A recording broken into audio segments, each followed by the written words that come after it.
Welcome back, Sketch friends. Well, what happens when a capybara falls into a pumpkin spice latte? You get this adorable fall drink. Well, let's draw it step by step. So we're going to start off with the cylinder for the cup. So these two dots determine the width. And now we're going to go ahead and draw a foreshortened circle. I'm lightly drawing this because we are going to use construction lines. That means some lines may be erased. Now the lip of the cup, I curved a line to the left and now to the right. And do you see this line that curves down? We're going to go ahead and match that.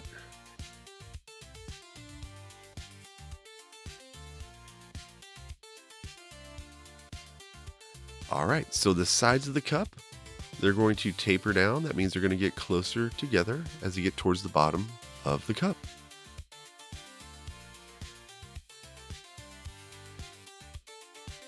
Now, sometimes people draw a straight line across, but you want to curve this line down.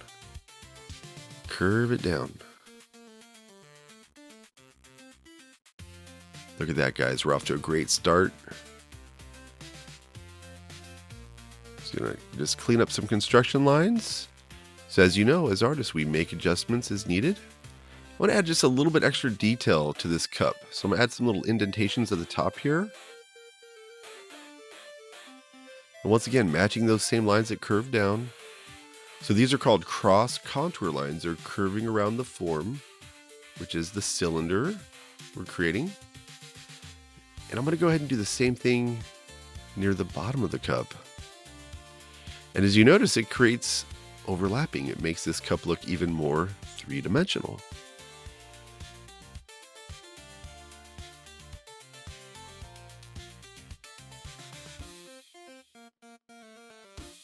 So I'm going to go ahead and erase off this construction line.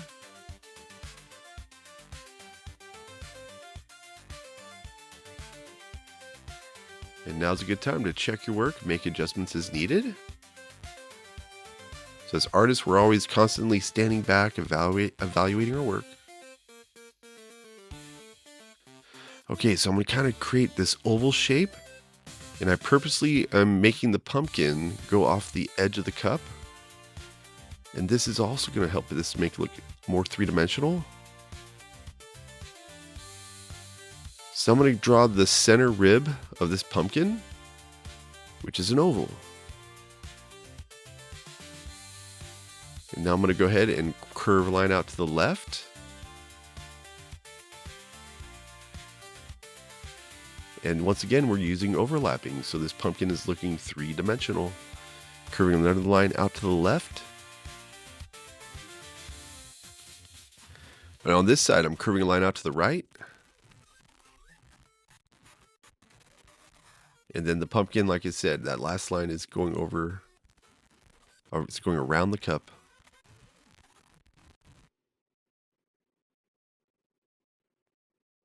And now I'm going to add a stem to the top of the pumpkin. So we have the chill guy, capybara, relaxing in this pumpkin spice latte today. We'll use a wavy line. And so this cup is see-through. We're using transparency, which is another method of creating space.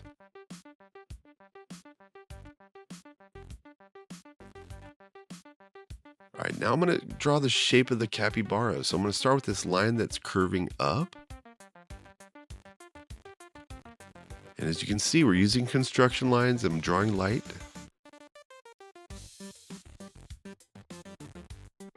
And now I'm going to go ahead and draw these two dots. Once again, that foreshortened circle. And this is going to start the snout of the capybara.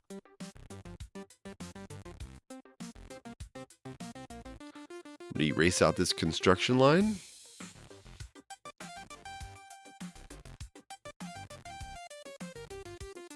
All right, so I'm going to draw an oval. This is where the nose is going to go. Draw a line that curves down. And I'm going to draw another line that curves down for the mouth.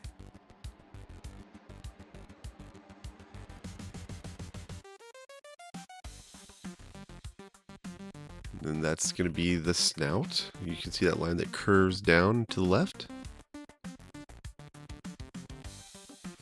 I'm going to clean up some construction lines.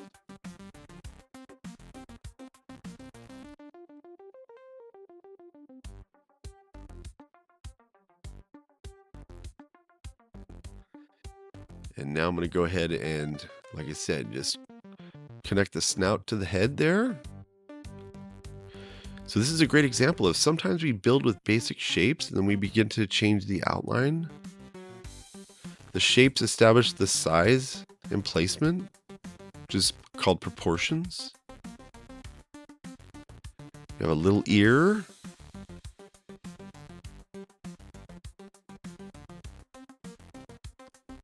And there's another one that we don't see as much of.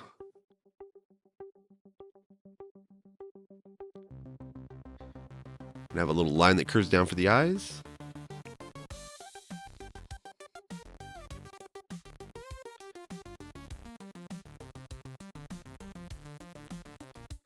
And now I'm going to start curving lines out to the left. And this is going to be the whipped cream on top of our latte. As you can see, I'm curving a line up,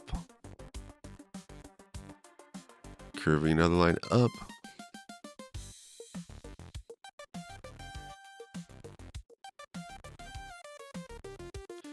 So I think the capybara said, "I am the whipped cream now." We're just repeating these lines that curve up to create the whipped cream. And of course, we need to use some overlapping over the lip of the cup.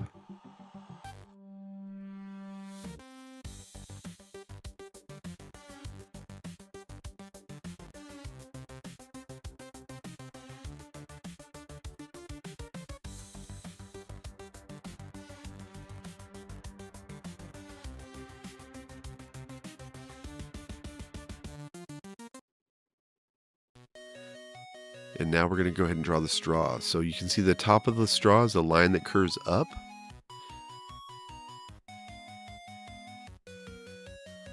So we're trying to say our eye level is below the straw and we're looking up towards it so we cannot see the opening.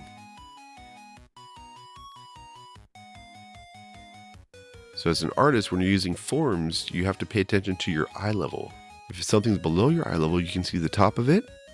If it's above it, we're not going to be able to see the top of it. So here's that little bit of overlapping going over the lip of the cup.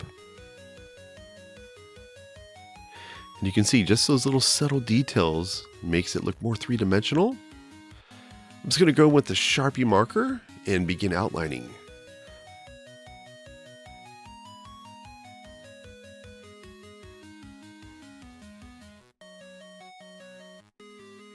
Well, if cute could be a beverage, this is definitely it today.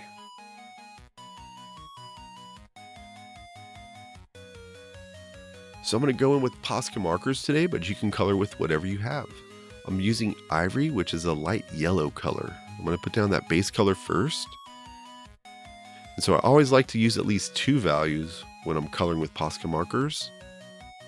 And as you know, value adds depth and dimension to your artwork. It makes it look more three-dimensional. All right. So I'm going in with kind of like a light orange for the base color of our pumpkin spice latte.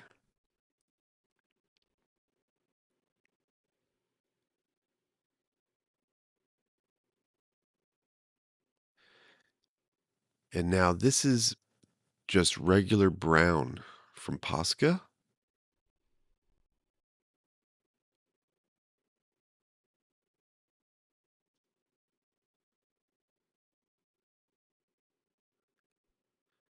And then as you can see, we went in with some dark brown.